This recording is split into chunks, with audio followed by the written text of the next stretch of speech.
करं प्रसन्नं ज्ञानस्वरूपं निजबोधरूपं योगीन्द्रमीड्यं भवरोगवैद्यं श्रीमद्गुरुं नित्यमहं नमामि। यस्यांघ्रिपङ्कजपरागपरप्रभावात् भूत्वा कृतिमतां श्रुतिमाचरामि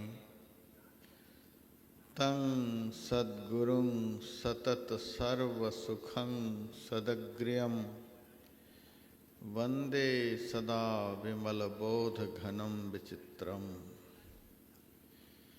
वंदो गुरुपदकंज कृपा सिंधु नररूप हरि महामोहतमपुंज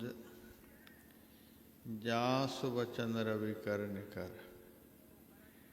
मेरा मुझ में कुछ नहीं, जो कुछ है सब तोर, तेरा तुझको सौंपते क्या लागेगा मोर। अन्य स्थानों में किया हुआ पाप, घर में, परिवार में, रोजगार में, नगर में, शहर में किया हुआ पाप तीर्थ स्थान पर जाने से कहते हैं नष्ट हो जाता है। तीर्थ क्षेत्रे विनश्यति। और यदि तीर्थ क्षेत्र में पाप हो गया तब कहाँ नष्ट होगा? कहते हैं वज्रलेपो भविष्यति। वह पाप वज्रलेप हो जाता है, नष्ट नहीं होता है, फिर उस पाप का कोई प्रायश्चित नहीं होता है। इसीलिए तीर्थ में कोई नहीं जाते तो उतना नुकसान नहीं होता है, और वहाँ जाने के बाद असावधान होकर के रहें और कोई पाप हो जाए फिर तो बड़ा भारी नुकसान। वज्रलेपो भविष्यति।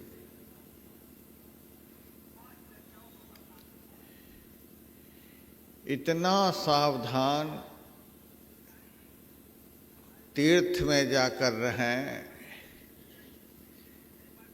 कि कभी मुंह से असत्य वचन नहीं निकले,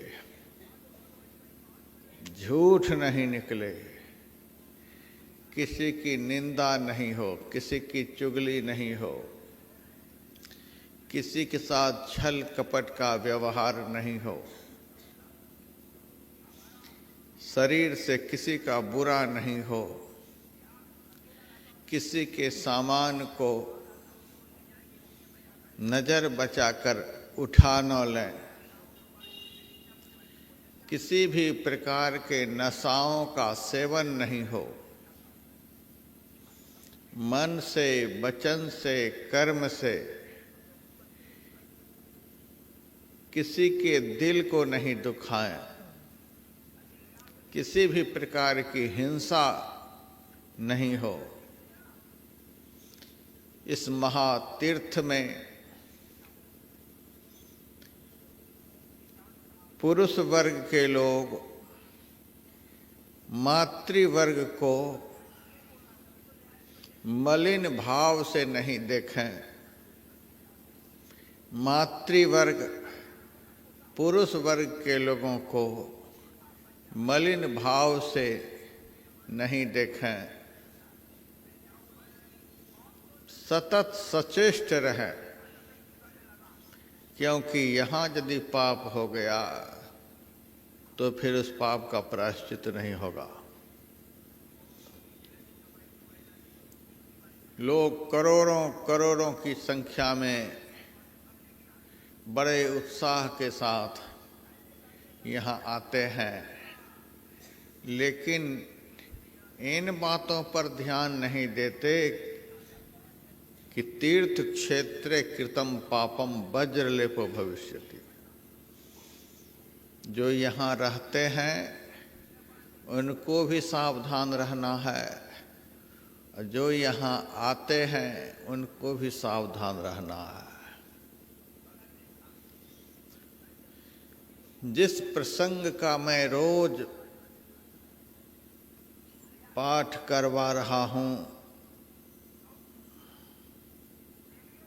आप लोग सुन रहे हैं, मैं उस पर विचार कर रहा हूँ, उसमें आप ध्यान दे करके सुनेंगे। इस तीर्थराज प्रयाग में आने वाले पहले के तीर्थयात्री और यहाँ रहने वाले पहले के तीर्थ निवासी क्या करते थे, यहाँ क्या सब होता था, आप लोग सुन रहे हैं। मज्जहि प्रात समेत उछाहा। यहाँ जो भी पहले आते थे वे प्रातः ही, सूर्योदय से पहले ही मज्जहि अच्छी तरह से स्नान करते थे, शौचादि क्रियाओं से निवृत्त होते थे। मज्जहि प्रात समेत उछाहा, बड़े उमंग के साथ, बड़े उत्साह के साथ, बड़े आनंद के साथ, बहुत खुश होकर के आज हमारा अहो भाग्य है कि इतने बड़े तीर्थ में हमें स्नान करने का सौभाग्य प्राप्त हो रहा है। मज्जहि प्रात समेत उछाहा, सब बड़े आनंद के साथ, उत्साह के साथ, उमंग के साथ यहाँ सूर्योदय से पहले ही स्नान करते थे। स्नान के बाद क्या करते थे? कहहि परस्पर हरि गुण गाहा। सब एक दूसरे से कहहि हरि गुण गाहा, भगवान के गुण समूहों का वर्णन करते थे। भगवान ऐसे हैं, भगवान ऐसे हैं, ईश्वर ऐसे हैं, उनका दर्शन ऐसे होता है, उनकी प्राप्ति ऐसे होती है, वे इस तरह से प्राप्त होते हैं। केवल ईश्वरीय चर्चा सब लोग स्नान करके करते थे। देखिए वातावरण में कितना परिवर्तन हो गया है। आज आप लोग जाइए जहाँ लोग स्नान करते हैं, वहाँ का वातावरण कैसा है। मुश्किल से जब तक गंगा के भीतर रहते हैं, हर हर गंगे, हर हर गंगे, हर हर महादेव, जब तक जल में रहते हैं बस उतनी देर ही, जल से निकलते ही गंगा अपनी जगह है, यमुना मैया अपनी जगह है, सरस्वती अपनी जगह है, प्रयाग अपनी जगह है, हम अपनी जगह है। बस सारा खेल खत्म हो गया। फिर तो उन्हें लगता है कि हम अपने घर में ही आए हैं, अपने परिवार के साथ हैं। जैसे पारिवारिक वातावरण में, सांसारिक वातावरण में, सामाजिक वातावरण में लोग रहते हैं, उसी वातावरण में यहाँ आकर भी जीने लग जाते हैं। ऐसे लोगों को धर्म ग्रंथ का यह श्लोक नजर नहीं आता है। अन्य क्षेत्रे कृतम पापम तीर्थ क्षेत्रे विनश्यति, तीर्थ क्षेत्रे कृतं पापम वज्रलेपो भविष्यति। सबसे ज्यादा कुंभ के मेले में नशाओं का सेवन होता है। गांजा, भांग, अफीम, चरस, बीड़ी, सिगरेट, गुटखा, इसकी सप्लाई है। अब बहुत जगह तो छिप छिप करके लोग शराब भी पी रहे हैं। सबसे ज्यादा नशाओं पर खर्च होता है। प्रायः यहाँ आने वाले, यहाँ रहने वाले नशाओं के सेवन में ही मस्त रहते हैं। उनको पता नहीं है कि नशाओं का सेवन करना महापाप है। यह तीर्थराज है। माघ मकर गत रवि जब होई, तीर्थ पति आव सब कोई। माघ के महीने में मकर राशि के ऊपर जिस मुहूर्त में, जिस क्षण में सूरज भगवान आते हैं, नीचे है मकर राशि और उसके ऊपर सूरज भगवान। राशि भी चलती है और ग्रह भी चलता है। सूर्य एक ग्रह है, मकर एक राशि है। राशि और ग्रह दोनों जब एक सीध में आ जाते हैं तब अमृत काल का महोत्सव तीर्थराज प्रयाग में होता है। कुंभ का मेला लगता है। माघ मकर गत रवि जब होई, अमृत काल का मुहूर्त लगता है। इसी काल में समुद्र मंथन से अमृत निकला था। देवराज इंद्र का बेटा जयंत अमृत कलश लेकर इसी मुहूर्त में, इसी काल में, जिस काल में सूर्य भगवान मकर राशि पर आते हैं, उसी काल में देवराज इंद्र का बेटा जयंत अमृत का कलश लेकर यहाँ आया था। कलश रखने पर कुछ अमृत की बूंदें कलश से छलक गई थी। वह अमृत काल का महोत्सव कुंभ के मेले में होता है। वह इतना महत्व का मुहूर्त होता है, सब जगह वह मुहूर्त नहीं लगता। बड़े संयोग से तीर्थराज प्रयाग में तो यह मुहूर्त कुछ क्षण के लिए 6 साल पर आता है और कुछ अधिक काल के लिए 12 साल पर आता है। इसीलिए यहाँ पर अर्ध कुंभ का मेला भी लगता है, पूर्ण कुंभ का मेला भी लगता है। 2 ही जगह 2 कुंभ होते हैं, अर्ध कुंभ और पूर्ण कुंभ, हरिद्वार और प्रयागराज। बाकी उज्जैन और नासिक में केवल 12 साल में। वहाँ एक ही बार 12 साल में ऐसा अमृत काल का मुहूर्त लगता है। वह काल बड़ा ही महत्व का है। उस काल की गहराई का वर्णन भी हम करते आ रहे हैं, लेकिन सब लोग इस गहराई को नहीं समझ पाते। तो जो यहाँ आकर के अशुभ कर्म में लग जाते हैं, उनको भी थोड़ा मार्गदर्शन हो जाए, इसीलिए मैं इस बात को बोल रहा हूँ। दुनिया के लोग मेरी बातों को YouTube चैनल के माध्यम से सुन रहे हैं। माघ मकर गत रवि जब होई, तीर्थ पति ही आव सब कोई। इस तीर्थराज प्रयाग में सब आते हैं। सब कौन कौन आते हैं? ऐसे अमृत काल के मुहूर्त का आनंद लेने के लिए सबसे पहले तो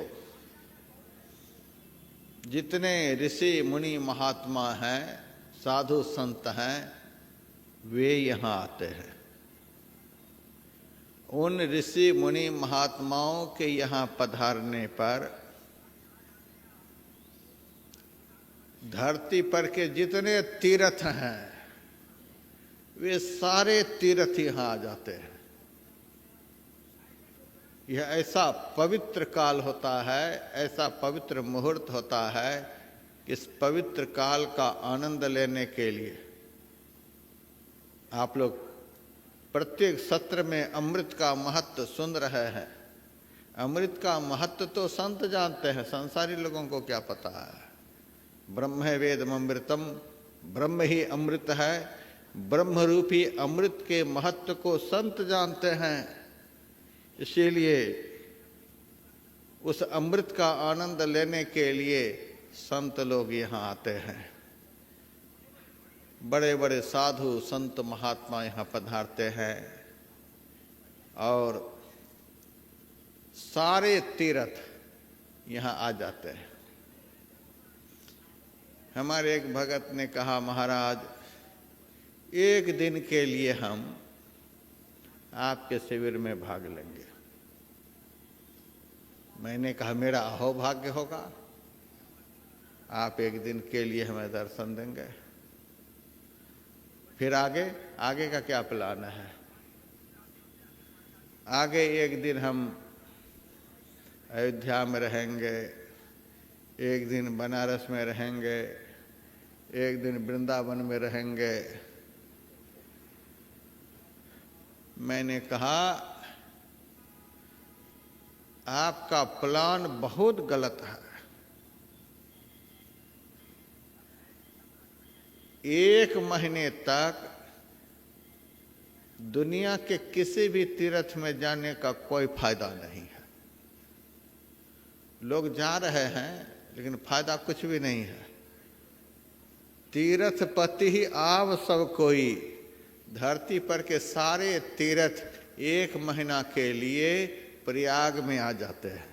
सब तीर्थ आज खाली है, किसी तीर्थ में कोई देवता नहीं।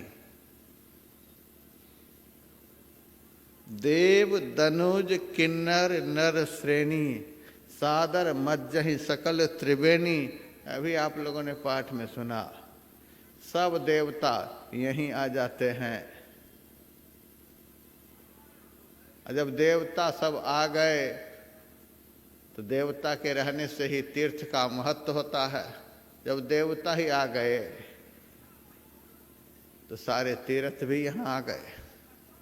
किसी भी तीर्थ में भले ही मकान का दर्शन कर लीजिए, मूर्ति का दर्शन कर लीजिए, उस तीर्थ में घूम लीजिए, नाम है तो घूम लीजिए, लेकिन तीर्थ के देवता स्वयं तीर्थ सूक्ष्म रूप से प्रयागराज में आ जाते हैं। प्रयाग का अर्थ भी आपने बहुत बार सुना है। यहाँ पर प्रयाग कहते हैं किसको?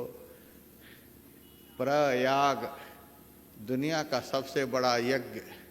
भगवान कृष्ण ने दुनिया का सबसे बड़ा यज्ञ ज्ञान यज्ञ को बतलाया। ज्ञान यज्ञ कहते हैं सत्संग को। जहाँ संत पधारते हैं, जहाँ सत्संग होता है, वहीं पर दुनिया के सारे तीर्थ होते हैं, वहीं पर दुनिया के सारे तीर्थ के देवता होते हैं। तीर्थपति ही आप सब कोई। यहाँ पर सब आ गए, पूरा मैदान साफ है। 68 तीर्थ संत के चरणन, कोटि गया और काशी। संत के चरण में ही दुनिया के सारे तीर्थ निवास करते हैं। करोड़ों गया से भी बढ़कर पितरों को तृप्त करने वाला, और करोड़ों काशी से बढ़कर मुक्ति प्रदान करने वाला संत का चरण होता है। ऐसे चरण तीर्थराज प्रयाग में पढ़ते हैं, माघ मकर गत रवि जब होई, तीर्थ पति आब सब कोई। धरती पर के सारे साधु संत महात्मा तीर्थ को पवित्र करने के लिए, देवताओं को पवित्र करने के लिए, सभी नदियों को पवित्र करने के लिए, राक्षस को पवित्र करने के लिए, किन्नरों को पवित्र करने के लिए, सारे मनुष्यों को पवित्र करने के लिए, जो भी यहाँ आ जाते हैं सबको पवित्र करने के लिए इस तीर्थराज प्रयाग में, इस अमृत काल के मुहूर्त में मुनि महात्मा संत आ जाते हैं। सब यहाँ आ जाते हैं। तीर्थपति आव सब कोई, सब यहाँ आ जाते हैं। यहाँ आकर सब करते क्या है? कहीं परस्पर हरि गुण गाहा। सब आपस में भगवत चर्चा करते हैं। तीर्थ में जाकर के यही करना चाहिए। आपस में बैठे तो भगवान की चर्चा करें। जिनका आप ध्यान करते हैं, जिनका आप स्मरण करते हैं, जिनके नाम का आप जप करते हैं, जिनसे आपका संबंध है, ऐसे इष्ट देव की चर्चा यहाँ बैठ करके करें। 1 महीना में तो आप पुण्य को लाद करके जाएंगे। और यदि यहाँ आकर के झूठ बोल रहे हैं, छल कपट कर रहे हैं, दूसरे की निंदा चुगली कर रहे हैं, लगता ही नहीं है कि यहाँ आए हैं किस लिए। बस खा रहे हैं, पी रहे हैं, नहा रहे हैं, धो रहे हैं, गर्म पानी खोज रहे हैं और भभूत मार्का के पास जा करके घूम रहे हैं, भभूत खा रहे हैं, पी रहे हैं, इधर उधर घूम रहे हैं, मौज मस्ती ले रहे हैं। फिर तो लादे 100 मन और। जितना पाप का बोझ लेकर के आप यहाँ आए हैं, उससे भी 100 गुना अधिक पाप का बोझ लेकर के यहाँ से जाएंगे।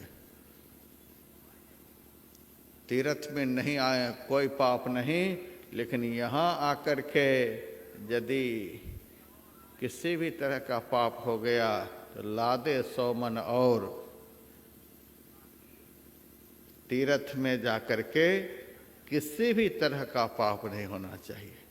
मैंने आप लोगों को सुनाया था, तीर्ण धातु से तीर्थ शब्द बना हुआ है, जिसका अर्थ होता है उद्धार करने वाला। तीर्थ का अर्थ होता है उद्धार करने वाला। हम लोग यहाँ अपना अपना उद्धार करने के लिए आए हैं, अपना अपना कल्याण करने के लिए आए हैं, अपना अपना मंगल करने के लिए आए हैं। इसीलिए परमोद्धारक कर्म यहाँ हो रहा है, परम मंगलमय कर्म हो रहा है। दिन रात आध्यात्मिक वातावरण से आप लोगों को जोड़ने का प्रयास हो रहा है। जो नहीं जुड़ पा रहे हैं उनका दुर्भाग्य है। जो नहीं जुड़ पा रहे हैं उनका दुर्भाग्य है। नहीं तो आप थोड़ी भी गंभीरता से ध्यान देंगे, यहाँ 24 घंटे आध्यात्मिक वातावरण है आप लोगों के उद्धार के लिए, आप लोगों के मंगल के लिए। यहाँ पर 24 घंटे कार्यक्रम चल रहा है। 12 घंटे ध्यान और सत्संग का कार्यक्रम चल रहा है और 24 घंटे लगातार मंत्र जप चल रहा है। भगवान कृष्ण का वचन है गीता में, विभूति योग में भगवान कहते हैं यज्ञानाम जप यज्ञोस्मि। दुनिया में जितने यज्ञ होते हैं सारे यज्ञों में मैं जप रूपी यज्ञ हूँ। जप जो है वह भगवान का स्वरूप है। ऐसा यज्ञ यहाँ पर गेट के पास से ही 24 घंटे चल रहा है। जैसे इस शिविर में प्रवेश करेंगे भगवान के स्वरूप का दर्शन हो जाएगा। यज्ञानां जप यज्ञोस्मि, यज्ञों में मैं जप रूपी यज्ञ हूँ।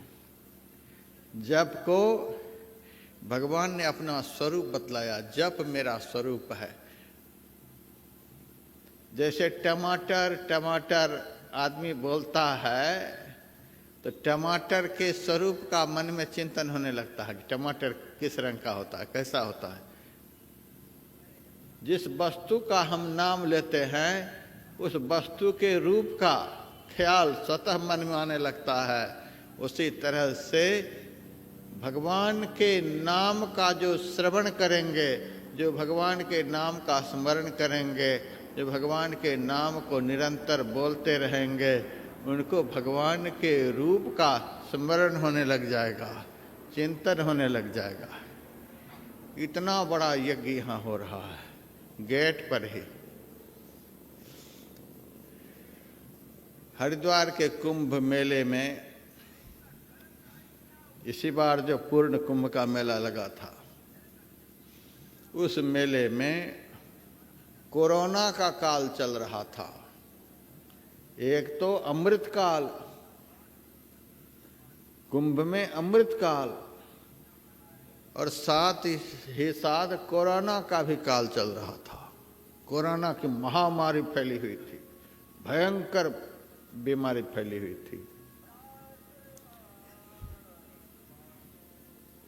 9 दिन की कथा सुनाने के लिए जो कथाकार गए थे वो 3 दिन में हरिद्वार से चले गए। कोरोना के डर से 3 दिन में मैदान साफ हो गया। 6 दिन कथा बाकी ही रह गई। 13 दिन के लिए शिव पुराण सुनाने के लिए जो गए थे वो 3 दिन में भाग गए। 7 दिन के लिए भागवत सुनाने के लिए जो गए थे वो 2 दिन में निकल गए। पूरा मैदान साफ हो गया था। 10 से 12 दिनों में हरिद्वार का पूरा मैदान साफ हो गया था। कुंभ उजड़ गया। हरिद्वार का पूर्ण कुंभ 2021 में करीब करीब उजड़ ही गया। मैंने भी इसी तरह से लगाया था और शिविर के द्वार पर ही मेरा जप यज्ञ चलता रहता है। वहाँ भी इसी तरह से 1 महीने के लिए जप यज्ञ का भी अनुष्ठान हुआ था। हर शिविर में कोरोना जांच के लिए जब जांचकर्ता लोग जाते थे तो कोरोना पॉजिटिव निकलता था। महात्मा सब कमरे में बंद हो गए, दर्शन पर्शन बंद हो गया था, लोग भागने लग गए थे। सब शिविर में कोरोना पॉजिटिव निकलता था और मेरे पास बारंबार फोन आए, कभी एसपी का फोन आए, कभी डीएसपी का फोन आए। और अपने शिविर के ठीक सामने ही पुलिस चौकी भी है। पुलिस चौकी में दुनिया भर की पुलिस, और हमसे कहे कि महाराज सब शिविर उखड़ गया, सारा कैंप खाली हो गया, आप बंद करो, आप बंद करो। सैकड़ों की संख्या में साधक पहुंचे थे। धन्य है हमारे बिहार और झारखंड के सत्संगी। स्नेह प्रेम तो हमको सबसे है, लेकिन संघर्ष से जूझने वाले हमारे ये 2 प्रांत के सत्संगी हैं। इनको न कोरोना का डर लगता है, न प्लेग का डर लगता है, न हैजा का डर लगता है, न और कोई बीमारी का डर लगता है। इनको तो सत्संग मिलना चाहिए, ध्यान मिलना चाहिए, बाकी इनको काल का भी डर नहीं है।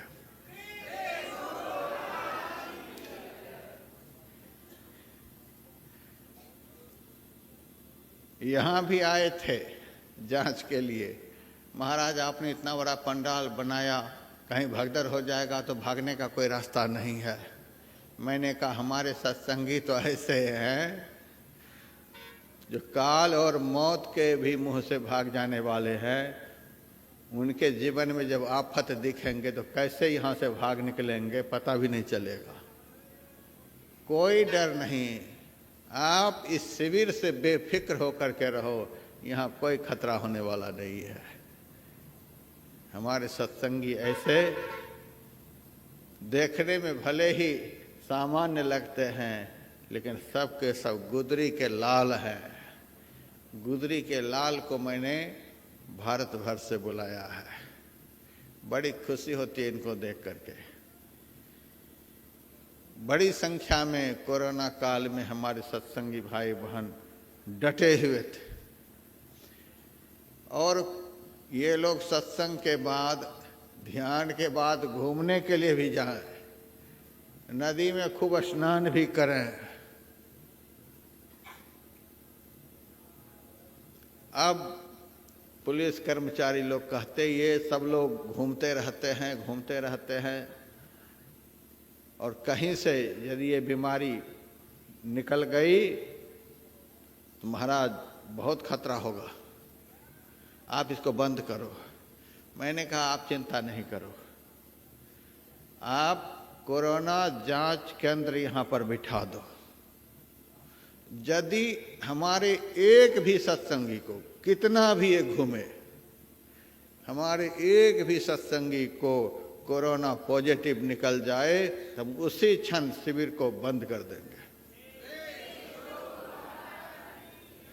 हमारे सत्संगी सत्संग करके, ध्यान करके, भोजन करके घूमने के लिए निकलें, जब वापस आए तो शिविर के गेट पर कोरोना की जांच होती थी। जांच करने पर सबको कोरोना नेगेटिव, पॉजिटिव किसी को, 1 महीना में किसी को कुछ नहीं हुआ। मैंने हरिद्वार के बड़े बड़े महात्माओं को समापन समारोह में बुलाया था, और उन महात्माओं ने उद्गार के शब्द में बोले थे कि जब कभी 2021 के कुंभ मेला का इतिहास लिखा जाएगा तो महर्षि में ही ब्रह्म विद्यापीठ से आयोजित जो माह ध्यान साधना और सत्संग शिविर का आयोजन हुआ है, सोने के अक्षर से लिखा जाएगा।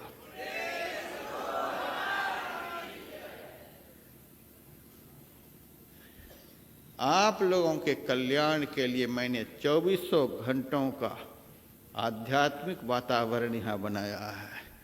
तीर्थ में भरद्वाज मुनि के समय में जो वातावरण यहाँ का था, हम भरद्वाज मुनि की तरह हैं नहीं, लेकिन हमको इतना विश्वास है कि हमारे गुरु महाराज कम नहीं हैं।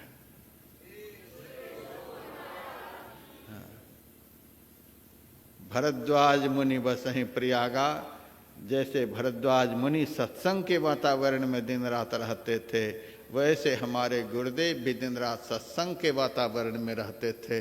क्या अंतर है। जिन्हि राम पद अति अनुरागा, भरद्वाज मुनि को भगवान के चरणों में अत्यंत प्रेम था, हमारे गुरु महाराज को भी ईश्वर में अत्यंत प्रेम था। ये तो समाधि में ही दिन रात डूबे रहते थे। तापस सम दम दया निधाना, परमारथ पथ परम सुजाना, जितने सदलक्षणों से परिलक्षित होते थे भरद्वाज मुनि, ये सारे लक्षण हमने अपने गुरुदेव में देखा। तो जो वातावरण भरद्वाज मुनि के समय में इस प्रयागराज में और इस अमृत काल में रहता था, उसी वातावरण में हम यहाँ के समाज को, यहाँ आए हुए सत्संगी भाई बहनों को रखने का प्रयास कर रहे हैं। 12 घंटे आप 3 बजे ब्रह्म मुहूर्त से देखिए और रात के 8:30 बजे तक या तो ध्यान या सत्संग, या तो ध्यान या सत्संग। 12 घंटे का ध्यान सत्संग का कार्यक्रम है। 2400 घंटे लगातार अखंड गुरु मंत्र का जप चल रहा है। भगवान का वचन है, यज्ञानां जप यज्ञोस्मि। संत ने जिनको जो नाम बताया है, यहाँ कोई दुराग्रह नहीं। हम लोग उदारवादी संप्रदाय के हैं, उदारवादी संस्था के लोग हैं। हमको राम मंत्र जपने वाले भक्त भी उतने ही प्रिय हैं, हमको कृष्ण मंत्र का जप करने वाले भक्त भी उतने ही प्रिय हैं, हमको ओम नमः शिवाय मंत्र का जप करने वाले भक्त भी उतने ही प्रिय हैं, हमको गायत्री मंत्र का जप करने वाले भक्त भी उतने ही प्रिय हैं, हमको गंग गणेशाय नमः का जप करने वाले भक्त भी उतने ही प्रिय हैं, हमको ऐं ह्रीं क्लीं चामुंडाय विच्चे फट स्वाहा इस मंत्र का जप करने वाले भक्त भी उतने ही प्रेम हैं, उतने ही प्रेम कर रखते हैं। ईश्वरवाची, ईश्वर से संबंधित, भगवान से संबंधित जो नाम है, उस नाम का स्मरण करने वाले जो भी भक्त हैं, हमको सबसे प्रेम है। यह शिविर सबके लिए है। अपने अपने इष्ट के नाम का जप करने के लिए यहाँ आ सकते हैं, अपने अपने इष्ट के रूप का ध्यान करने के लिए सब आ सकते हैं। जिनको संत ने, सद्गुरु ने जिस तरह से भजन करने के लिए बताया है, उस तरह से भजन करने के लिए यहाँ के शिविर में भाग लेने के लिए सब आ सकते हैं। हम लोगों को जो बताया गया है वो हम लोग कर रहे हैं। यहाँ पर 24 घंटे यज्ञानाम जप यज्ञोस्मि, 24 घंटे जप यज्ञ चल रहा है। भगवान कहते हैं जप जो है वह मेरा स्वरूप है।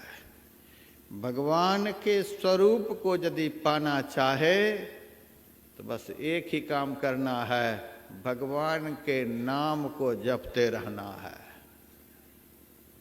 देखिए रूप नाम आधीना, रूप ज्ञान नहीं नाम विहीना। देखिए रूप, यदि अपने इष्ट के रूप को आप ध्यान में देखना चाहते हैं तो वह इष्ट का रूप नाम के अधीन है। नाम के बस में रूप होता है, रूप के बस में नाम नहीं होता है। नाम के बस में रूप होता है।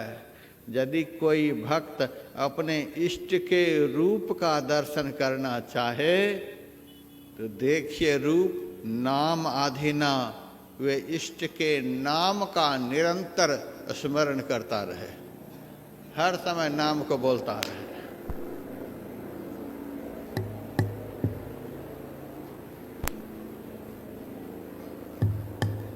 चलते फिरते उठते बैठते सोते जागते, संत चरणदास जी महाराज की वाणी में दिन को हरि सुमिरन करो, रैन जागी करो ध्यान, भूख राखी भोजन करो, तज सोबन को बान।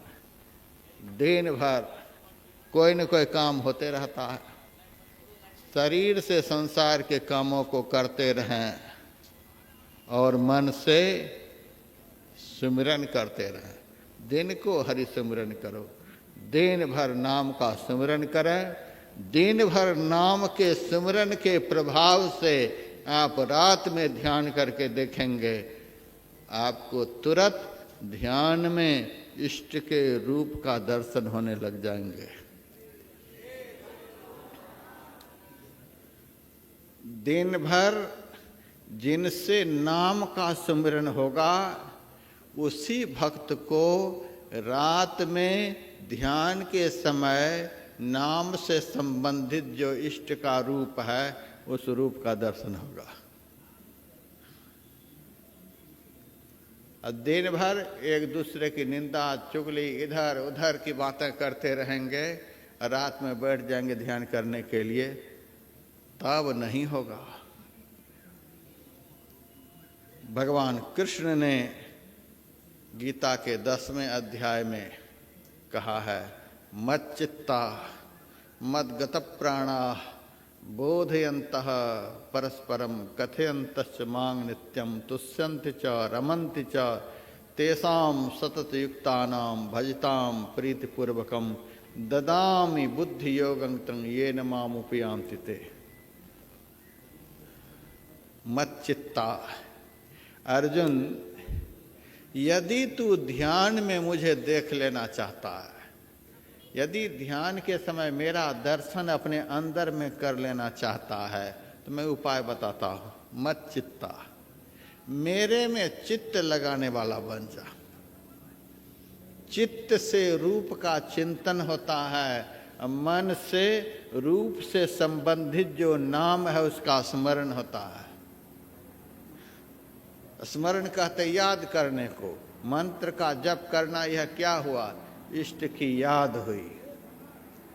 चित्त से चिंतन होता है, जिनकी हम याद करते हैं उनको देखने का प्रयास, चित्त के द्वारा रूप का अनुसंधान करने का प्रयास, और मन के द्वारा उस रूप का स्मरण, याद।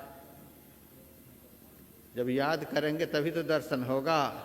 मन के द्वारा याद होती है, चित्त के द्वारा जिनकी हम याद करते हैं उनका साक्षात्कार होता है। मच्चित्ता, मेरे में चित्त लगाने वाला बन जा। चिंतन के योग्य संसार नहीं है। भगवान कहते मच्चित्ता, मेरे में चित्त लगा, मेरा चिंतन कर। संसार भुलाने के योग्य है, संसार को सदैव भुलाते रहना है। ये ध्यान में आए तुरंत भुलाओ, ये याद आए तुरंत भुलाओ। संसार को सदैव भुलाते रहे। लोग कहते हैं यह महात्मा तो सबका व्यापार ठप करना चाहता है, सारे ग्राहक उधार लेकर के गए हैं, महात्मा कहता है सबको भूल जाओ, व्यापार खत्म हो जाएगा। सब ले गए हैं उधार, लाखों के उधारी लगे हुए हैं, ये कह रहे हैं कि सबको भूल जाओ। यदि महात्मा की बात मान करके आप उनको भुला भी देंगे तो मैं विश्वास दिलाता हूं बिना मांगे हुए आपके घर पर पहुंचा देंगे। क्या बात करते हैं? जो भजन करेंगे, जो भगवान की याद करेंगे, जो भगवान का चिंतन करेंगे, उनका घर नष्ट हो जाएगा, उनका व्यापार नष्ट हो जाएगा, उनका परिवार नष्ट हो जाएगा, उनका रोजगार खत्म हो जाएगा। आज तक जिनका भी चला है भजन करने वाले का ही चला है। हम लोगों का कौन सा व्यापार है? कोई व्यापार करते हैं? आमदनी का कोई सोर्स नहीं है। खर्च के लिए तो चारों तरफ मुंह खुला हुआ है। हमारे पास खर्च के लिए चारों तरफ मुंह खुला हुआ है। आमदनी का कहीं से कोई सोर्स नहीं है। न कोई व्यापार है, न कोई फैक्ट्री है, न कोई रोजगार है, न हम दवाई बेच रहे हैं, न चूरन बेच रहे हैं, न घी बेच रहे हैं, न बर्तन बेच रहे हैं, न कुछ बेच रहे हैं, न कहीं किसी को कुछ सिखलाने के लिए जा रहे हैं, कुछ नहीं। एक विद्यालय भी पंजाब में खोले हैं तो अपनी ही तरफ से लग रहा है, कहीं से कोई आमदनी नहीं, आमदनी का कोई सोर्स नहीं। खर्च का द्वार चारों तरफ से खुला हुआ है। लेकिन कैसे चल रहा है? जो आप लोगों के द्वारा मेरे पास आता है उसको हम ईमानदारी से खर्च कर देते हैं, उसी का यह फल है। और गुरु महाराज ने जो करने के लिए बताया है, जहाँ तक मेरे से संभव होता है प्रयास करता हूँ। गुरु महाराज जो करने के लिए बताया है उसके लिए जहाँ तक बनता है प्रयास करता हूँ, और आप लोगों का जो सहयोग मेरे पास होता है उसको ईमानदारी से खर्च करता हूँ। उसी का परिणाम है हमें दूर दूर तक कोई अभाव नजर नहीं आता है। यहाँ अभी के सत्संग सत्र में आने से पहले ही एक साधु आए, और मेरा स्वभाव है जो बाहर से साधु आ जाते हैं तो उनको हम खाली हाथ विदा नहीं करते हैं। उनके लिए चादर रखते हैं, कुछ द्रव्य रखते हैं, एक चादर उड़ा दिए और कुछ दक्षिणा देकर के विदा किए। 500 रुपये दक्षिणा में दिए, एक चादर उड़ा दिए। वह साधु चला गया 500 रुपये लेकर के। अब 5 मिनट में मेरे पास 25,000 रुपये आ गए। मेरा व्यापार ऐसे चलता है। 5 मिनट नहीं लगा, 500 गया, 25,000 आया। यदि उस 500 को हम दबा लेते, साधु उदास मुंह साधु के दरबार से चला जाता, तो आज 25,000 तो कहाँ का कहाँ रह जाता, और जो मेरे पास था वो अभी कब खत्म हो जाता पता नहीं। कैसे चल रहा है आप मुझे देखिए, मेरा कैसे चल रहा है। लोग सारी दुनिया इस तरह के कार्यक्रम करने के लिए भीख मांगते रहते हैं, भीख मांगते रहते हैं। सारी दुनिया से भीख मांग करके जमा कर लेती है, तो भी रोते ही रहते हैं। उनका रोना बंद होता ही नहीं। हम किसी से मांगते नहीं, खर्च दुनिया भर का होता है, तो भी हंसते रहते हैं। ये हंसी कहाँ से आती है? भगवान का वचन है, मत चित्ता, मेरे में चित्त लगाने वाला बन जा। संत कबीर साहब का भी वचन, कबीर मैं क्यों चिंताऊं। कबीर कहते हैं मैं क्यों चिंता करूं। सभी सत्संगी भाई बहन, आज मेरे मुंह से जो कबीर की वाणी निकल रही है उसको दिल में बसा करके रखेंगे, आपका जीवन आनंदमय बन जाएगा, चिंता से रहित आपका जीवन हो जाएगा। कबीर साहब कहते हैं, कबीर मैं क्यों चिंताऊं, मैं क्यों चिंता करूं। मम चिंता का हो, हम चिंता करेंगे भी तो इससे क्या हो जाएगा। हम चिंता कर रहे हैं बैठ करके कि मुकेश अंबानी बन जाऊं, अनिल अंबानी बन जाऊं, भारत के राष्ट्रपति बन जाऊं। क्या बन जाएंगे? नहीं बन पाएंगे। जब चिंतन करने से कुछ बन ही नहीं रहा है तो फालतू के चिंतन हम क्यों करें। कबीर मैं क्यों चिंताऊं, मम चिंता का होए। चिंता मेरी हरि करें, मोहिन चिंता कोय। चिंता मेरी हरि करें। हम यदि हरि का चिंतन करेंगे तो हरि हमारा चिंतन करेंगे। चिंता मेरी हरि करे। इसीलिए भगवान ने कहा मत चित्ता, मेरे में चित्त लगाने वाला बन जा, मेरा चिंतन कर। तू मेरा चिंतन करेगा और तुम्हारा चिंतन मैं करूंगा। हमारे गुरुदेव से एक भक्त ने कहा, गुरुदेव बड़े दीनहीन आपका मैं भक्त हूँ, मेरे ऊपर गुरुदेव आप दया करें। हमारे गुरुदेव ने कहा, कुछ पढ़े लिखे हो? सरकार थोड़ा बहुत पढ़ा लिखा हूँ। गुरुदेव ने कहा, दया शब्द में अक्षर कितने हैं? कहा 2 ही तो अक्षर हैं। दोनों अक्षरों को उलट करके बताओ क्या होता है। तब उस भक्त ने कहा, दया का उल्टा तो याद होती है। हमारे गुरुदेव ने कहा, तुम हमारी याद करते रहो और वही याद इधर से दया बन करके लौटेगी। तुम उधर से याद करो और वही याद इधर से दया बन करके लौटेगी। याद करो दुनिया की, दया चाहो हमारी, ऐसा नहीं होता है। दोनों हाथ से रोटी पकती है। जिनकी हम याद करेंगे दया उन्हीं की होगी। हम दिन रात संसार की याद करते हैं। संसार के पास क्या है? दुख के अलावा कुछ नहीं। संसार के पास दुख के अलावा कुछ नहीं, क्लेश के अलावा कुछ नहीं।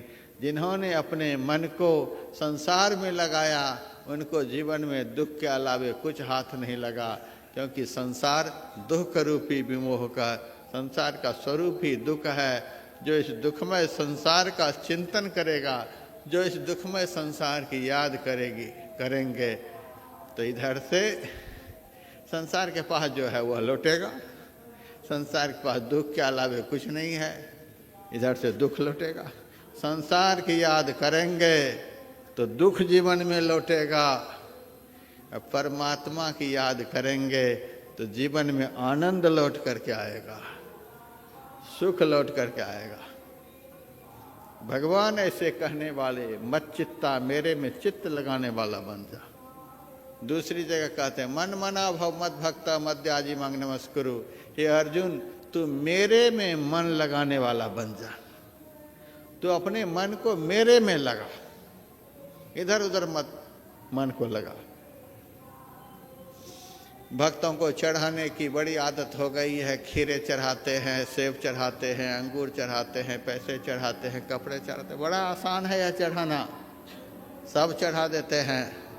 भगवान को इन चढ़ाने से कोई लेना देना नहीं। सारी दुनिया के सेब संतरे आप चढ़ा देंगे तो भी कुछ हाथ लगने को नहीं है। भगवान खुश होते हैं क्या चढ़ाने से? क्या चढ़ाने से भगवान खुश होते हैं? गीता में ही भगवान का वचन है, अद्वेष्टा सर्वभूतानां मैत्रः करुण एव च निर्ममो निरहंकारः सम दुख सुखः क्षमी।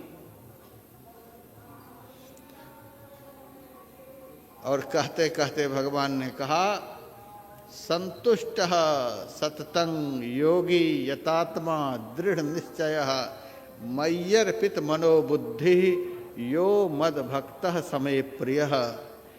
मय्यर्पित मनोबुद्धि। अर्जुन, जो भक्त अपने मन को और अपनी बुद्धि को मुझे अर्पित कर देता है, वह भक्त मेरा परम प्रिय हो जाता है। भगवान का प्रेमी बन जाना चाहते हैं, भगवान का प्रियतम बन जाना चाहते हैं, भगवान का यदि अपना बन जाना चाहते हैं, ईश्वर से अभिन्न हो जाना चाहते हैं, तो ईश्वर को दो ही चीज अर्पित करें, मय्यर्पित मनोबुद्धि, मन और बुद्धि। पितामह भीष्म ने भगवान को बुद्धि अर्पण किया था। इति मतिरु कल्पिता वितृष्णा, यह श्लोक है भागवत का। भगवान श्री कृष्ण जब पितामह भीष्म के सामने पधारे थे, तो पितामह भीष्म सरसैया पर पड़े पड़े भगवान को अंदर से नमन करते हैं और कहते हैं, हे प्रभु, मेरे पास तो कुछ नहीं है, मैं आपको क्या अर्पण करूं? लेकिन प्रभु, एक चीज तो मेरे पास है, बुद्धि मेरे पास है। मैं बुद्धि को अपने पास रखना नहीं चाहता हूं, मैं अपनी बुद्धि को आपके चरणों में अर्पित करना चाहता हूं। हमारी बुद्धि आपके चरणों में लग जाए। अब बुद्धि जब अपने पास रखेंगे तो यही बुद्धि खुराफात करती है। बुद्धि ही मन को संसार की तरफ जाने के लिए प्रेरित करती है। बुद्धि का काम है निर्णय करना, बुद्धि का काम है मन को प्रेरित करना। मन को बुद्धि प्रेरित करती है, यह काम करो, वह काम करो, वह काम करो, यहाँ जाओ, वहाँ जाओ। सारी दुनिया में बुद्धि को भटकाने, मन को भटकाने वाली बुद्धि है। मन भटकता है संसार के बाजार में बुद्धि के कहने पर। यदि बुद्धि भगवान के चरण में लग गई, तो जो बुद्धि मन को संसार में भटकाती है, वही बुद्धि अब आपके मन को भगवान के चरणों में अटका देगी। बुद्धि यदि भगवान के चरण में समर्पित हो गई, वह बुद्धि मन को भगवान के चरणों में अटका देगी, अर्थात स्थिर कर देगी। फिर वह मन कहीं नहीं जाएगा। अब बुद्धि यदि अपने पास रखेंगे तो बुद्धि का ही तो काम है मन को भटकाना। यह काम कर लो, वह काम कर लो, वह काम कर लो। हमें बुद्धि अर्पित कर देना है, अपना माथा नहीं लगाना है, ज़्यादा माथा नहीं लगाना है। संत ने दीक्षा के समय में जो कुछ भी करने के लिए कहा है, बस उतने में ही माथा लगाना है। आज लोग बहुत माथा लगा रहे हैं, लेकिन नहीं, बहुत माथा लगाने की जरूरत नहीं। संत का भी माथा खराब करने की जरूरत नहीं। महाराज यह कर दो, वह कर दो, यह कर दो। साधु महात्मा को जादूगर समझ रखे हैं, भभूत मार का समझ रखे हैं। महाराज यह काम कर दो, वह काम कर दो, ये कर दो, वो कर दो, इसीलिए महात्मा बैठा हुआ है। नहीं नहीं,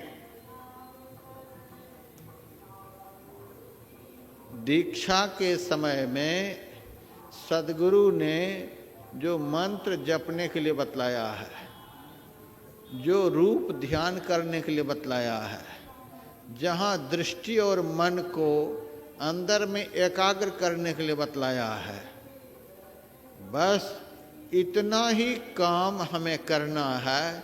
इतना ही काम में हमें अपना माथा लगाना है, इतने ही काम में हमें बुद्धि लगानी है, इतने ही काम में अपने मन को लगाना है। बस इतना ही काम। हे मन, इतना ही काम करो। हे हमारी बुद्धि, इतना ही काम के लिए हमारे मन को तुम प्रेरित करते रहो, बस और कुछ नहीं। बस इतना ही, इतने से ही आप धन्य धन्य हो जाएंगे। ज़्यादा माथा लगाएंगे तो माथा खराब हो जाएगा। ये बुद्धि माथा खराब करती है। जिन्होंने बुद्धि को अपने पास रखा, उनकी बुद्धि बचपन में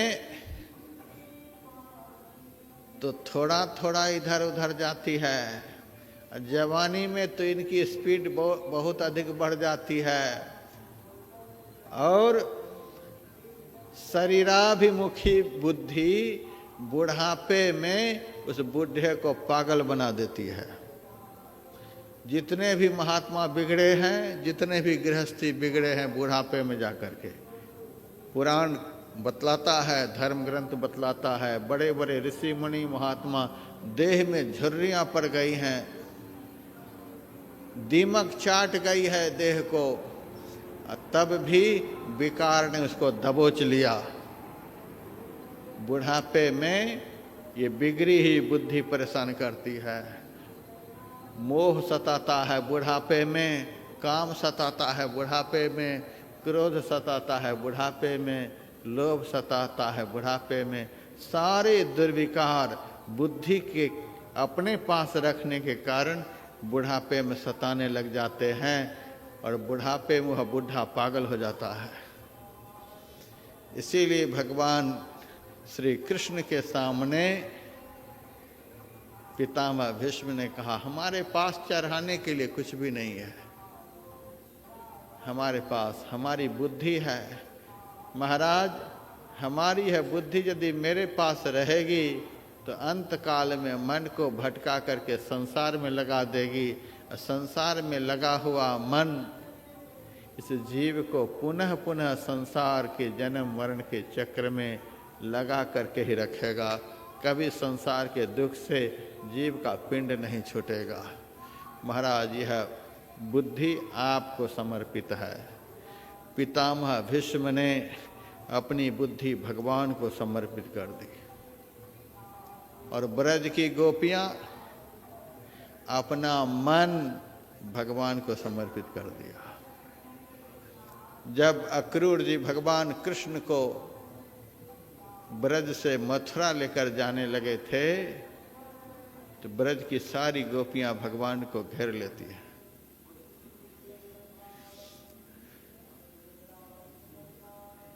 और रोने लगती है। भगवान ने गोपियों को समझाया, क्यों रो रही हो? गोपियां कहती हैं रो नहीं, सारे संसार को छोड़कर मैंने तुमसे प्रेम किया, तुम मुझे आज छोड़ करके जा रहे हो, अब हमारा यहाँ क्या होगा। भगवान ने कहा थोड़ा सा मेरा कार्य है मथुरा में, वह कार्य संपन्न करके मैं वापस आ जाऊंगा, चिंता मत करो। तब तक के लिए तुम अपनी सांत्वना के लिए मेरे से जो भी इच्छा हो मांग लो। गोपियां कहती हैं आज तक मैं आपसे कुछ मांगी हूं। मांगने वाले कभी भक्त हो नहीं सकते, वे तो भिखारी होते हैं। सच्चा भक्त तो भगवान से भी नहीं मांगते, यह भक्त की पहचान है। लेकिन लोग समझते नहीं, मांगने की आदत हो गई है, जहीं जाते वहीं मांगने लग जाते हैं। गोपियां कहती हैं आपसे कभी मैं मांगी हूं। मांगने वाले भिखारी होते, भक्त नहीं हो सकते। हे कृष्ण, मैं कभी भी आपसे कुछ भी नहीं मांगी, तुम ही मेरे पास मांगने के लिए आते थे। कभी दही मांगने के लिए आते थे, कभी मक्खन मांगने के लिए, कभी छाछ मांगने के लिए, मैं देती थी, तू मेरे से मांगते थे, तो मैं सब दिन देती रही हूं। आज भी जो इच्छा हो मेरे से मांग लो। भगवान कृष्ण का तेरी पगड़ी क्या बोल रही हो, मेरे पास क्या नहीं है, तुम आज मेरे को देने के लिए तैयार हो, क्या नहीं है मेरे पास। भगवान से गोपियां कहती है मुझे पता है सब कुछ पास में है, लेकिन एक चीज तुम्हारे पास में नहीं है। कहा क्या? तुम्हारे पास है कृष्ण, मन नहीं है। भगवान के पास मन नहीं होता। आप लोगों से कोई पूछे भगवान किसको कहते हैं, आप लोग बता देना कि जिनके पास मन नहीं होता उसको भगवान कहते हैं। जो मन से रहित हो गया, तन भले मनुष्य का हो, लेकिन वह मनुष्य के तन से भी भगवान के समान है। जिनके पास मन नहीं होता उनको भगवान कहते हैं। फिर आपसे कोई पूछे जीव किसे कहते हैं, आप कह दीजिएगा जिनके साथ में मन होता है उसको जीव कहते हैं। आपसे कोई पूछे संत किसे कहते हैं, आप बता देना जिनके बस में मन होता है उनको संत कहते हैं। आपसे कोई पूछे संसारी किसे कहते हैं, आप बता देना जो मन के बस में होता है उनको संसारी कहते हैं। भगवान कृष्ण ने कहा तुम मुझे मन क्यों देना चाहती हो। गोपियां कहती हैं हे कृष्ण, मेरा मन जब तुम्हारे पास चला जाएगा तो मैं निश्चिंत हो जाऊंगी, फिर कोई चिंता नहीं, क्योंकि आप खुश होते हो उस भक्त पर जो भक्त अपना मन और अपनी बुद्धि आपको समर्पित कर देते हैं। मय्यर्पित मनोबुद्धि यो मद भक्त समय प्रिय। हे अर्जुन, जो मन और बुद्धि मुझे समर्पित कर देता है वह भक्त मुझे प्रिय होता है। मैं आपका प्रिय होना चाहता हूँ, इसीलिए अपना मन समर्पित करती हूँ। आप मन को लेकर के जाओ। कहा इससे तुम्हें क्या मिलेगा। गोपियाँ कहती है सबसे पहली बात तो आप हमसे खुश रहोगे, मेरा मन आप में लगा रहेगा तो सदैव आप मेरे से खुश रहोगे। और दूसरी बात, मेरा मन जब आप में लग जाएगा तो मैं आपके लिए हंसती रहूंगी और आप मेरे लिए रोते रहोगे। यही हुआ। एक दिन उद्धव जी जब भगवान कृष्ण से मिलने के लिए मथुरा गए भगवान कृष्ण मथुरा के उद्यान में पेड़ की डाली पकड़कर रो रहे थे। उद्धव जी ने पूछा, प्रभु सारी दुनिया आपके लिए रोती है और आप किन के लिए रोते हो? भगवान ने कहा, जो अपना मन मुझे समर्पित कर देता है ऐसे भक्त के लिए मैं रोते रहता हूँ। उधो ब्रज बिसरत मोहि नाही, उस भक्त को मैं कभी भूल नहीं सकता जो भक्त अपना मन मुझे समर्पित कर देता है। मय्यर्पित मनोबुद्धि यो मद भक्त समय प्रिय। क्या क्या लोग चढ़ाते रहते हैं। भगवान कहते हैं, मत चित्ता, मेरे में चित्त लगाने वाला बन जा। मत गत प्राणा, अपना प्राण मुझे समर्पित कर दे। एक एक श्वास मेरे चिंतन में बीते, एक भी श्वास मेरे चिंतन के बगैर निकले नहीं। मत गत प्राणा बोधयन्तः परस्परम, आपस में कोई मिले तो इधर उधर की चर्चा मत करना। बोधयन्तः परस्परम, अभी पाठ में सुना था, कहि परस्पर हरि गुण गाहा।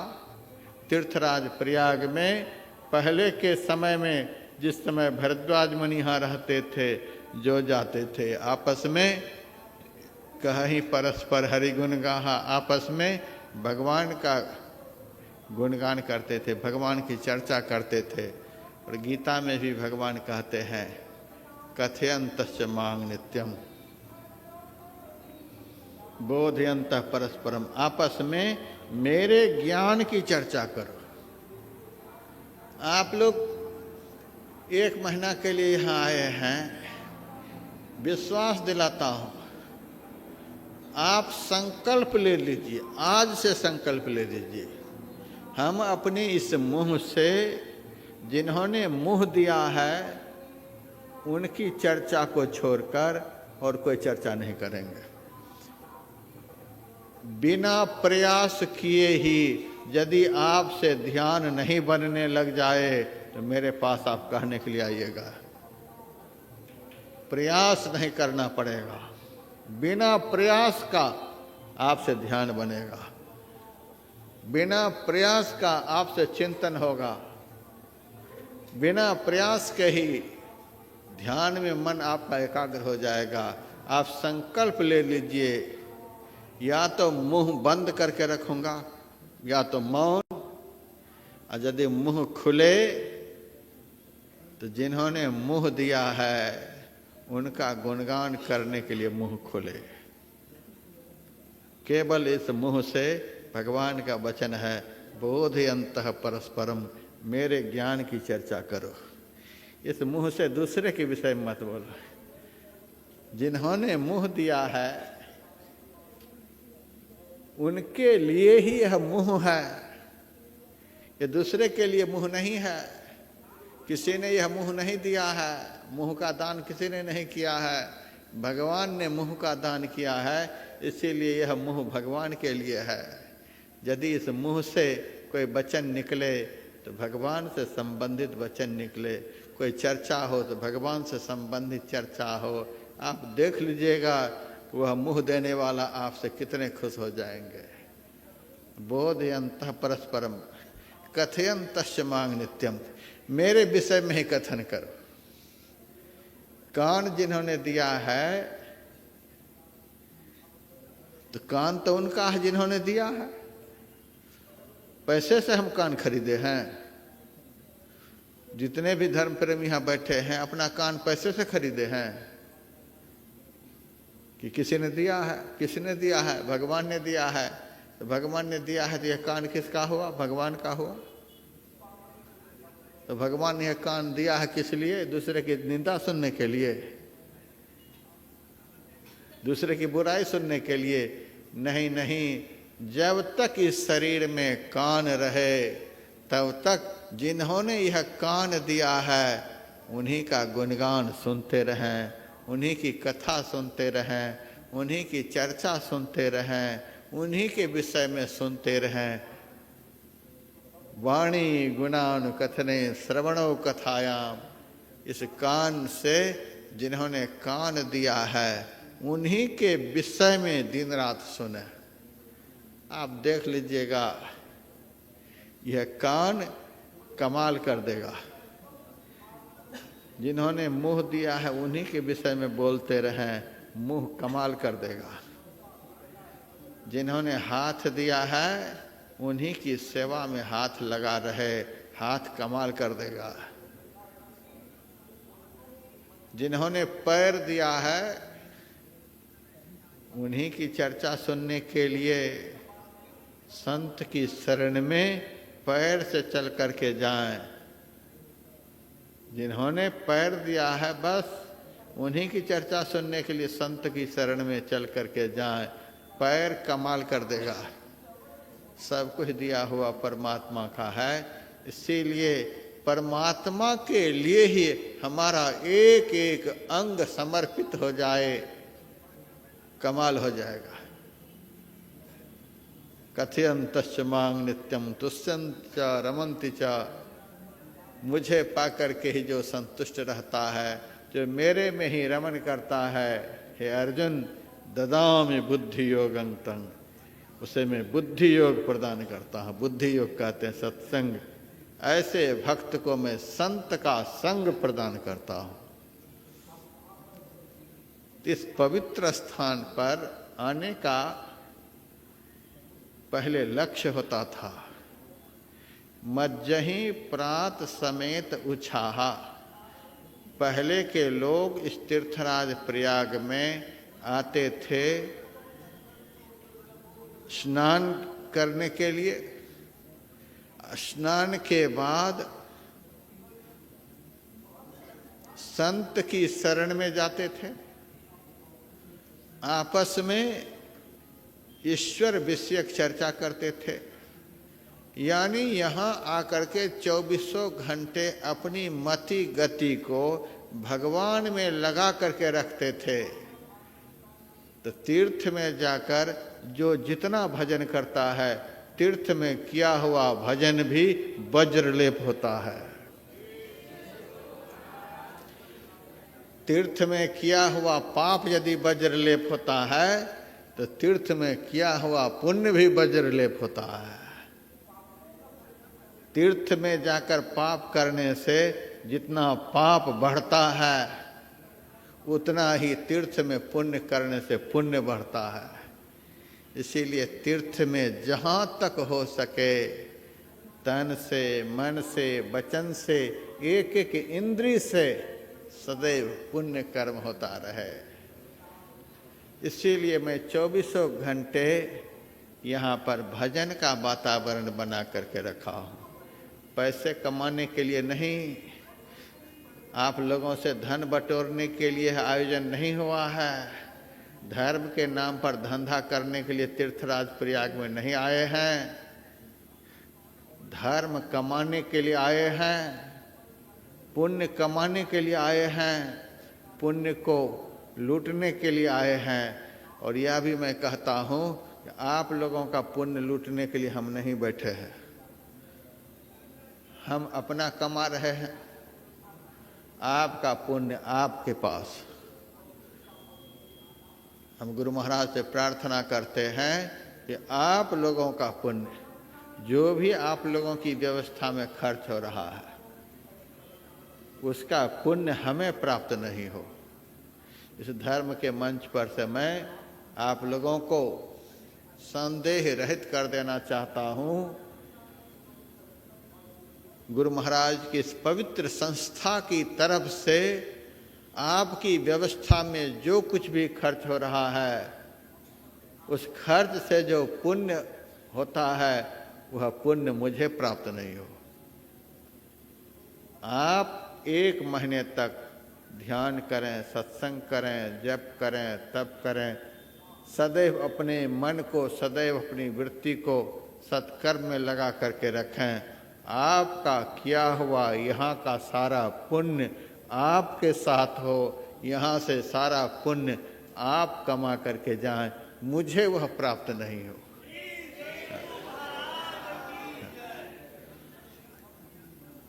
और यदि मेरे से कोई पुण्य कार्य अर्जित हो रहा है तो हम उस पुण्य को भी आप लोगों में ही दान कर रहे हैं। 1 महीना के बाद फिर हम शुरू करेंगे पुण्य कर्म। 1 महीना तक मेरे शरीर से जो पुण्य प्राप्त हो वह भी आप लोगों में ही जाए।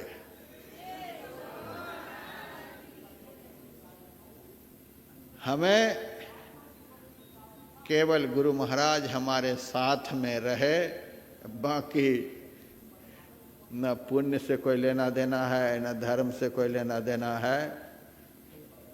गुरुदेव हमारे साथ में रहें, बाकी तो देख लिया जाएगा पुण्य कैसे आता है, धर्म कैसे प्राप्त होता है। आप लोग यहाँ पर जब तक रहें अपनी मति गति को 2400 घंटे कहीं परस्पर हरिगुण गाहा। प्राचीन काल में भरद्वाज मुनि के समय में जिस वातावरण में यहाँ आकर के धर्म प्रेमी लोग रहते थे, उसी वातावरण में आज भी आप लोग रहें, उसी के लिए मेरा दिन रात प्रयास चल रहा है। अब फिर कल सुनाऊंगा। एक भजन सुनिए, 2 आध्यात्मिक आरती होगी और अभी का सत्र समाप्त होगा। जय गुरु।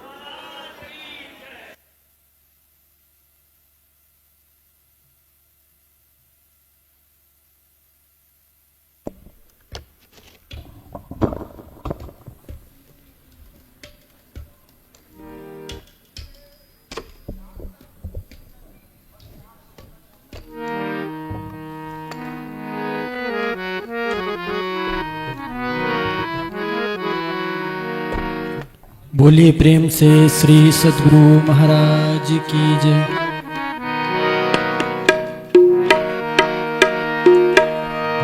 हो तेरा प्रभु जी करेंगे बेड़ा पार, तेरा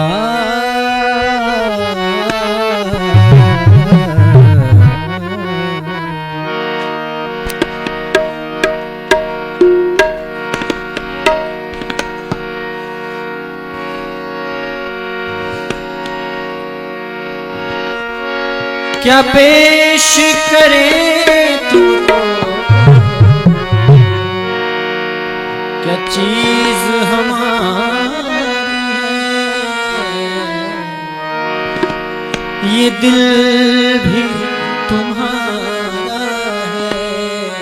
है और जान भी तुम्हारी है। सब कुछ उन्हीं का है। इसी भाव से सब कुछ अपना उस प्रभु को समर्पण करें, ऐसा मन में रखें। तेरा राम जी करेंगे बेड़ा पार, उदासी मन काहे को करेंगे। तेरा राम जी करेंगे बेड़ा पार, उदासी मन काहे को करे रे, काहे को करे रे, काहे को करे नैया कर दे प्रभु के तू हवाले, उदासी मन काहे को करे।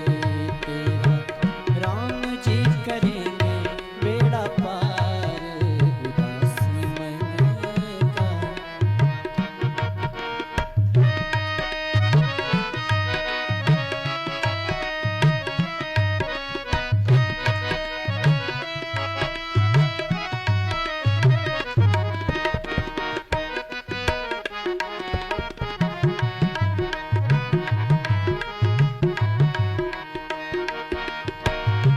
नैया तू कर दे प्रभु के हवाले, नैया तू कर दे प्रभु के हवाले।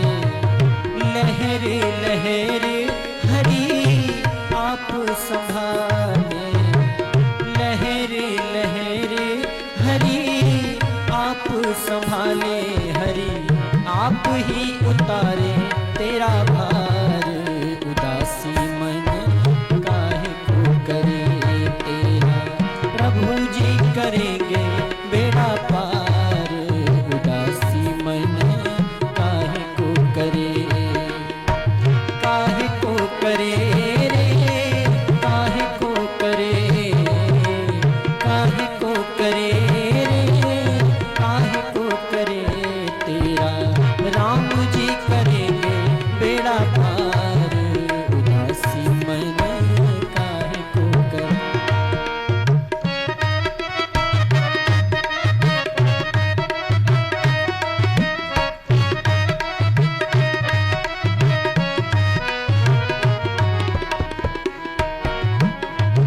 ये काबू में मझधार उसी के, हाथों में पतवार उसी के,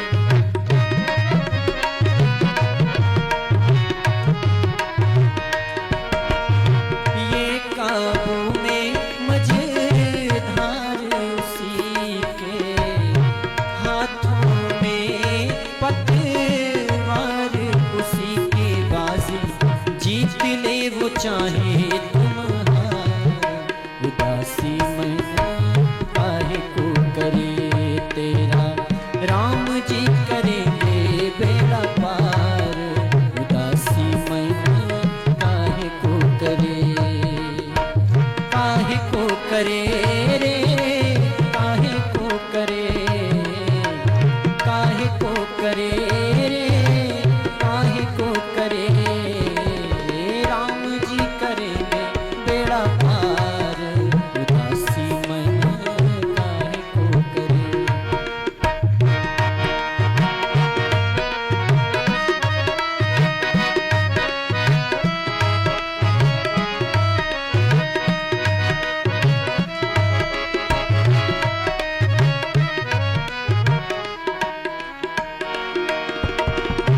गर निर्दोष तुझे क्या डर है, पग पग पर साथी ईश्वर है,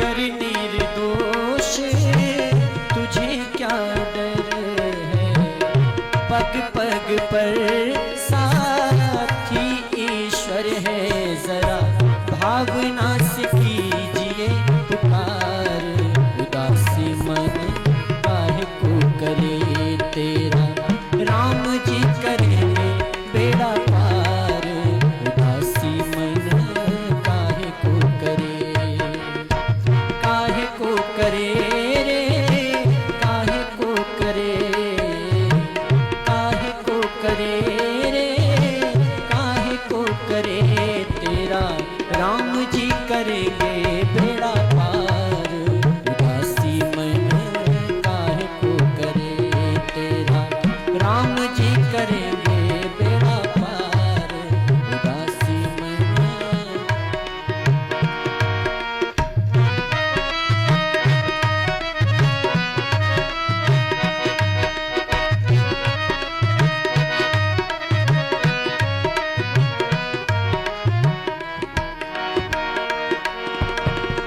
सहज किनारा मिल जाएगा, परम सहारा मिल जाएगा,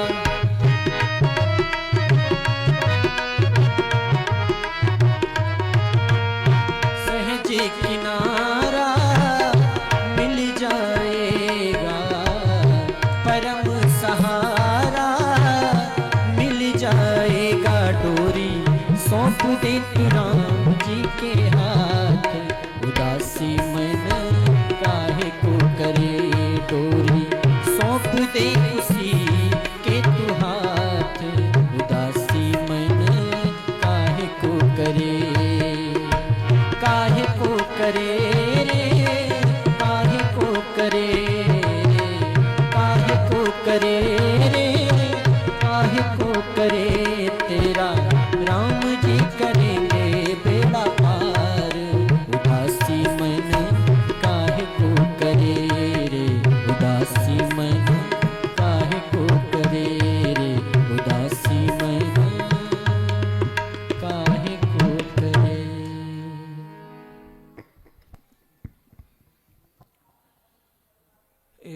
ग्रंथ है संत में ही लीलामृत। यह ग्रंथ पूज्य बाबा के द्वारा लिखा गया है। इस ग्रंथ में गुरु महाराज के संपूर्ण जीवन चरित्र को रामायण की शैली में लिखा गया है। इस ग्रंथ पर शीला देवी पति किशोर शाह पलासी अररिया की तरफ से 100 रुपये की छूट है। आप लोग बुक स्टॉल पर से इस ग्रंथ को प्राप्त कर सकते हैं। और भी बहुत सारे आध्यात्मिक पुस्तक बुक स्टॉल पर उपलब्ध है, उसको भी आप देखेंगे। आरती संग सतगुरु के कीजय, अंतर ज्योत होत लख लीजय। पांच तत्व तन अग्नि जराई, दीपक चास प्रकाश करी जय। गगन थाल रवि शशि फल फूला, मूल कपूर कलश धर दीजय। अक्षत नभ तारे मुक्ताल, पोहप माल हिय हार गुही जय। श्वेत पान मिष्टान मिठाई, चंदन धूप दीप सब चीजय। झलक झांझ मन मीन मजीरा, मधुर मधुर ध्वनि मृदंग सुनी जय। सर्व सुगंध उरी चली आकाशा, मधुकर कमल केली धुनि धीजय। निर्मल ज्योत जरत घट माही, देखत दृष्टि दोष सब छीजय। अधर धार अमृत बही आवे, सतमत द्वार अमर रस भीजय। पी पी होय सूरत मत वाली, चढ़ी चढ़ी उमगी अमीरस रीजय। कोट भान छवि तेज उजाली, अलख पार लखीला गीजय। छिन छिन सूरत अधर पर राखे, गुरु प्रसाद अगम रस पीजय। दमकत करक करक गुरु धाम, उलटी आलल तुलसी तन तीजय। आरती तन मंदिर में कीजय, दृष्टि युगल कर सन्मुख दीजय। चमके बिंदु सूक्ष्म अति उज्ज्वल, ब्रह्म ज्योत अनुपम लख लीजै। जगमग जगमग रूप ब्रह्मांडा, निरखी निरखी ज्योति तज दीजै। शब्द सूरत अभ्यास सरलता, करी करी सार शब्द गही लीजै। ऐसी जुगति काया गढ़ त्यागी, भव भ्रम भेद सकल मल छीजै।